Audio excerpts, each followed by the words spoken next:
Welcome everyone, मेरा नाम प्रियंका है और आज हम आपकी supplementary reader an alien hand का चैप्टर 9 करेंगे। इसका हम पार्ट 2 इस वीडियो में पढ़ेंगे और इस चैप्टर का नाम है a tiger in the house और ये कहानी लिखी गई है रस्किन बॉन्ड के द्वारा। तो फर्स्ट पार्ट में हम ऑलरेडी जान चुके हैं कि फैमिली के ग्रैंडफादर को एक टाइगर मिलता है। कहाँ पे? बनियन ट्री की इंट्रिकेट रूट्स में छुपा हुआ। दादाजी जो हैं वो लेके आते हैं इस टाइगर को। इनिशियली टाइगर बहुत ही फ्रेंडली होता है, सबके साथ खेलता है, बट ग्रेजुअली बड़ा जब वो होने लगता है तो वो थोड़ा डेंजरस हो जाता है। वो कुत्ते और बिल्लियों का पीछा करने लगता है। वो रात को चुपचाप से मुर्गियाँ जो पोल्ट्री हाउस में रखी होती थी उन्हें मार डालता है। अब फैमिली डिसाइड करती है कि वक्त आ गया है कि इस टाइगर को हम जू में ट्रांसफ़र कर दें। आइए देखते हैं आगे क्या होता है। About 6 months later, when my grandparents were visiting relatives in Lucknow, Timothy को जू में ट्रांसफ़र करने के 6 months के बाद जब मेरे ग्रैंड पेरेंट्स लखनऊ गए हुए थे रिलेटिव से मिलने, रिश्तेदारों से मिलने, grandfather took the opportunity of calling at the zoo to see how Timothy was getting on. Grandfather को मौका मिला जू से कांटेक्ट करने का और जानने का कि टिमिथी का क्या हाल था।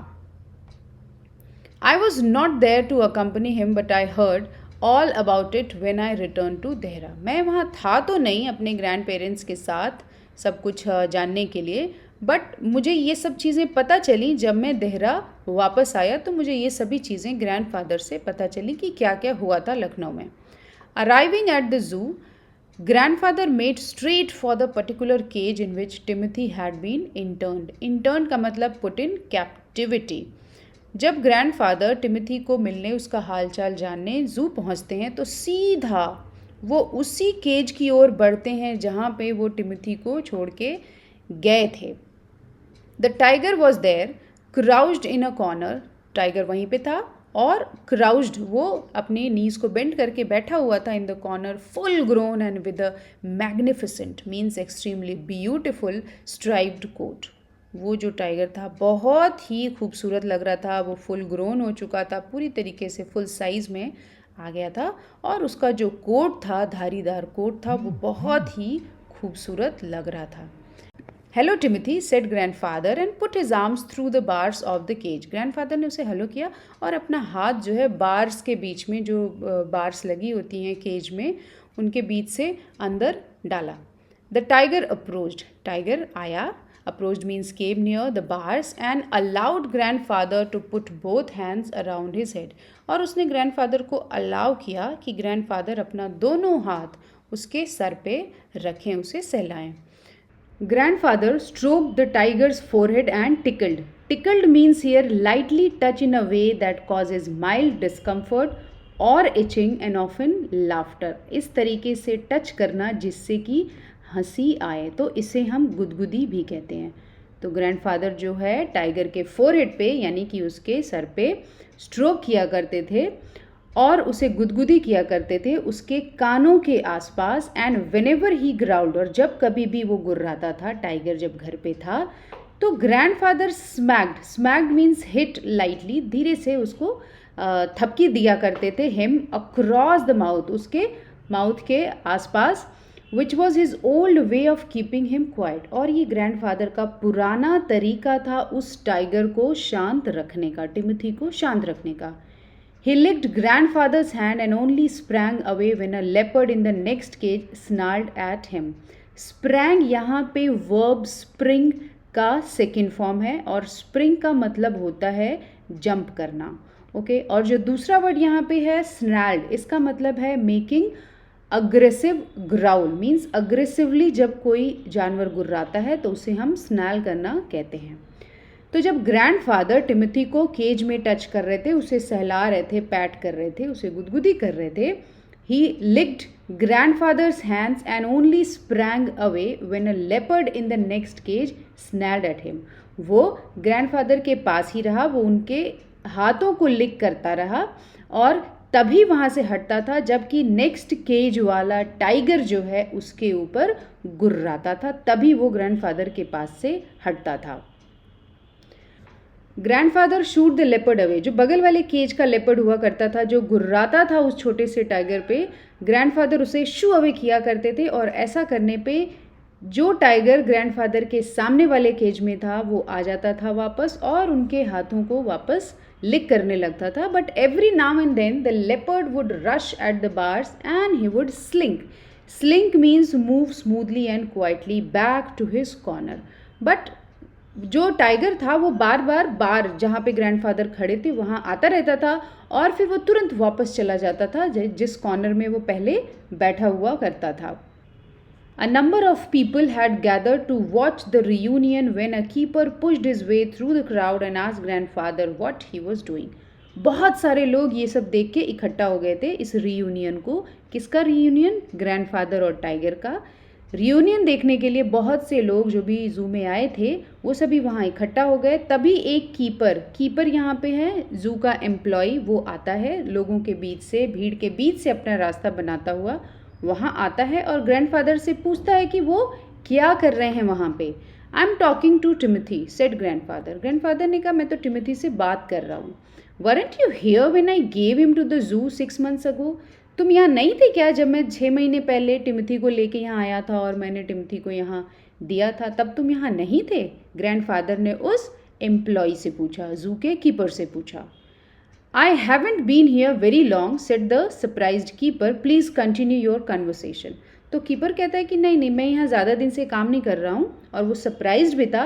फिर कहता है प्लीज़ कंटिन्यू योर कन्वर्सेशन, आप अपनी बातचीत जारी रखिए इस टाइगर के साथ। But I have never been able to touch him myself, he is always very bad tempered. So वो जो कीपर था वो ये भी कंटिन्यू करता है कि बट आप इससे इतने अच्छे से पेश आ रहे हैं, ये भी आपसे अच्छे से पेश आ रहा है, but I had never been able to touch him myself, but मैं तो उसे कभी टच ही नहीं कर पाया। कीपर ने ये कहा ग्रैंडफादर से। ही is always very bad tempered. Very bad tempered से यहाँ मतलब है बैडली बिहेव्ड। वो हमेशा ही बैडली बिहेव करता है अगर उसके पास कोई जाना चाहता है तो। किसने कहा ये जू के कीपर ने ग्रैंडफादर से कहा। Why don't you put him somewhere else? suggested grandfather. Grandfather ने कहा तुम्हें इसे यहाँ से हटा के कहीं और रख देना चाहिए। That leopard keeps frightening him. ये जो लेपर्ड है बगल वाले केज का, ये इसे हमेशा डराता रहता है। I'll go and see the superintendent about it. मैं जाता हूँ और सुपरिटेंडेंट से मिलता हूँ और उनसे बात करता हूँ। ग्रैंडफादर ने ये किससे कहा? ग्रैंडफादर ने ये कहा जू के कीपर से, जो एम्प्लॉय ग्रैंडफादर के पास आया था। Grandfather went in search of the superintendent of the zoo, but found that he had gone home early. Grandfather superintendent की खोज में निकलते हैं, but उन्हें पता चलता है कि superintendent उस दिन जल्दी घर चला गया था। And so after wandering about the zoo for a little while, he returned to Timothy's cage to say goodbye. It was beginning to get dark. So जब superintendent नहीं मिला zoo में तो grandfather थोड़ा इधर उधर टहलने के बाद वो आते हैं कहाँ पे? टिमोथी के केज के पास जहाँ वो था, उसे गुड बाय कहने ग्रैंडफादर आते हैं। It was beginning to get dark. अब अंधेरा होने ही वाला था, शाम ढल चुकी थी, अंधेरा होने वाला था। He had been stroking and slapping Timothy for about 5 minutes। 5 minute तक ग्रैंडफादर क्या करते रहे? टिमोथी को स्ट्रोक करते रहे, उसे पैट करते रहे, उसे दुलारते रहे। When he found another keeper observing him with some alarm, तभी उन्होंने क्या पाया कि एक दूसरा कीपर आया है और ग्रैंडफादर को ऑब्जर्व कर रहा है with some alarm। अलार्म से मतलब यहाँ पे है क्यूरियोसिटी, क्यूरियस होके वो ग्रैंडफादर को नोटिस कर रहा है कि वो आखिर कर क्या रहे हैं। ये दूसरा कीपर था, जो पहले आया था वो नहीं था ये। Grandfather recognized him as the keeper who had been there when Timothy had first come to the zoo।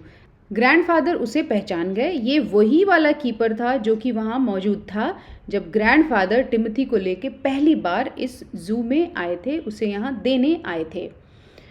You remember me said grandfather. मैं तुम्हें याद हूँ, ग्रैंडफादर ने कहा। Now why don't you transfer Timothy to another cage away from this stupid leopard. फिर उन्होंने कहा कि तुम लोग टिमोथी को किसी और केज में ट्रांसफ़र क्यों नहीं कर देते? ये जो स्टूपिड लेपर्ड है इसके बगल वाले केज में, ये बहुत परेशान करता है इसे। But sir, stammered the keeper. Stammered means spoke with pauses. Pauses के साथ थोड़ा रुक के उस कीपर ने कहा, लेकिन sir it is not your tiger, ये आपका वाला टाइगर नहीं है। I know said grandfather. तो ग्रैंडफादर कहते हैं आई नो मैं जानता हूँ ये मेरा वाला टाइगर नहीं है। I realize he is no longer mine, और मुझे पूरा रियलाइजेशन है कि अब ये टाइगर मेरा नहीं है। But you might at least take a suggestion or two from me. Grandfather कहते हैं मुझे मालूम है ये अब मेरा टाइगर नहीं है, लेकिन एटलीस्ट तुम लोग मुझसे एक दो सजेशन तो ले सकते हो, सलाह तो ले सकते हो इस टाइगर के बारे में। I remember your tiger very well said the keeper. Keeper कहता है सर मुझे आपका टाइगर बहुत ही अच्छे से याद है। ही डाइड 2 months अगो। उसने कहा, उस कीपर ने कहा मुझे आपका टाइगर बहुत ही अच्छे से याद है और वो तो 2 महीने पहले ही गुजर चुका, वो तो मर गया। Died exclaimed grandfather. ग्रैंडफादर को बहुत ही सरप्राइज हुआ कि मर गया मेरा tiger, he is dead. Yes sir, of pneumonia. तो उसने कहा, कीपर ने कहा यस सर आपके टाइगर को निमोनिया हो गया था और वो चल बसा, वो मर गया। This tiger was trapped in the hills only last month. ये टाइगर तो लास्ट मंथ ही आया है यहाँ पे, ये हिल्स में ट्रैप हो गया था, फंस गया था। And he is very dangerous, और ये टाइगर तो बहुत ही डेंजरस है। Grandfather could think of nothing to say. Grandfather को समझ ही नहीं आ रहा था कि इस पर क्या कहें। The tiger was still licking his arm. और वो जो टाइगर था केज में, जिसे कि कीपर बहुत ही डेंजरस बता रहा था, वो अभी भी ग्रैंडफादर के हाथों को लिक कर रहा था विद इंक्रीजिंग रिलिश। और ऐसा कि लग रहा था जैसे कि वो ग्रैंडफादर के हाथों को लिक करना बहुत ही एंजॉय कर रहा था। Grandfather took what seemed to him an age to withdraw his hand from the cage. और ग्रैंडफादर को ऐसा फील हुआ कि अपना हाथ केज से निकालने में उन्हें बहुत ही टाइम लगा, क्योंकि अब ग्रैंडफादर समझ गए थे कि उनका वाला टाइगर नहीं था। और ऑब्वियसली वो थोड़ा सा घबरा गए होंगे, बिकॉज ये वाला टाइगर तो डेंजरस भी था। With his face near the tiger's he mumbled. उनका फेस टाइगर के फेस के पास था, and he mumbled. Mumbled means say something indistinctly and quietly. कुछ ऐसा कहना मीन्स बुदबुदाना, धीरे धीरे कुछ कहना, क्वाइटली तो बुदबुदाना। ग्रैंडफादर बुदबुदाए। Good night Timothy, good night Timothy, and giving the keeper a scornful means angry look, walked briskly. Briskly means in a quick way out of the zoo. Grandfather ने Timothy को good night कहा और जू keeper को एक angry look देते हुए वो वहाँ से क्विकली निकल गए। कहाँ से? जू से बाहर निकल गए। तो इस कहानी में हमने ये देखा कि किस तरह से ग्रैंडफादर ने टिमथी, जो कि टाइगर उन्हें मिला था, उसे टेम कर दिया। वो एक पालतू जानवर की तरह घर में रहने लगा था, बट ग्रेजुअली जब वो ग्रो करने लगा, जब वो बड़ा हो गया, तो वो डेंजरस होने लगा, क्योंकि जो एनिमल्स का इनबॉर्न नेचर होता है, वाइल्ड एनिमल्स का, वो चेंज नहीं होता है। इसी तरह टिमथी का भी नेचर चेंज नहीं हुआ, और जब वो बड़ा होने लगा तो उसका जो वाइल्ड नेचर है वो बाहर आने लगा। तो पूरे परिवार को लगा कि अब वक्त आ गया है कि हमें टिमथी को ज़ू में दे देना चाहिए, और उन्होंने लखनऊ ज़ू में टिमथी को दे दिया। 6 महीने के बाद जब ग्रैंडफादर को मौका मिलता है वहाँ जाने का, तो वो टिमथी से मिलने जाते हैं। वो उसके केज के पास पहुँचते हैं। केज में टाइगर होता है। ग्रैंडफादर को लगता है कि वो टिमथी है। वो उसे पैट करते हैं, सहलाते हैं, गुदगुदी करते हैं, जैसा कि वो उसके साथ पहले किया करते थे जब वो उनके घर में रहता था। और वो कुछ सजेशन भी देना चाहते हैं कि किस तरह से इसका बेटर ख्याल रखा जा सके। बट उन्हें पता चलता है जू के कीपर से कि ये तो उनका टिमथी है ही नहीं, टिमथी की तो डेथ हो गई क्योंकि उसको निमोनिया हो गया था।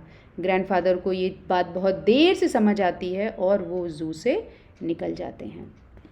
I am sure your story आप सभी को अच्छे से समझ आई। वीडियो के फर्स्ट पार्ट की लिंक आपको डिस्क्रिप्शन बॉक्स में ही मिल जाएगी। और अगर अभी तक आपने इंग्लिश एकेडमी के चैनल को लाइक और सब्सक्राइब नहीं किया है तो आप उसे फटाफट कर लें, जिससे कि आपको आपके बाकी के सारे लेसन्स और पोएम्स एक ही जगह पे मिल जाएं। That was all for this video. Thank you everybody for watching.